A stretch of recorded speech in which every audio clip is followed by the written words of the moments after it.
Bangla ভিশনের national desk in charge শাফির খানের দ্বিতীয় নামাজে জানাজা শেষে খুলনার টুটপাড়া কবরস্থানে দাফন করা হয়েছে। সকালে সর্দার জাবে মসজিদের ইমাম সালমান বিন আমিন শাফিন খানের জানাজা পড়ান।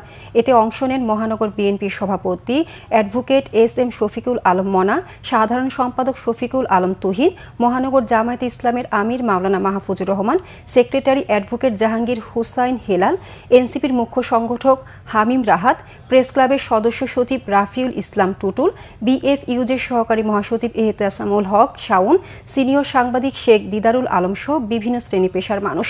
জানাজা শেষে টুটপাড়া কবরস্থানে তাকে দাফন করা হয়। পরে মরহুমের রুহের আত্মার মাগফিরাত কামনা করে দোয়া করা হয়। সোমবার সকালে হঠাৎ অসুস্থ হয়ে পড়লে রাজধানী মগবাজারের একটি হাসপাতালে নিয়ে যাওয়া হয় শাফিন খানকে। সেখানে কর্তব্যরত চিকিৎসক তাকে মৃত ঘোষণা করেন।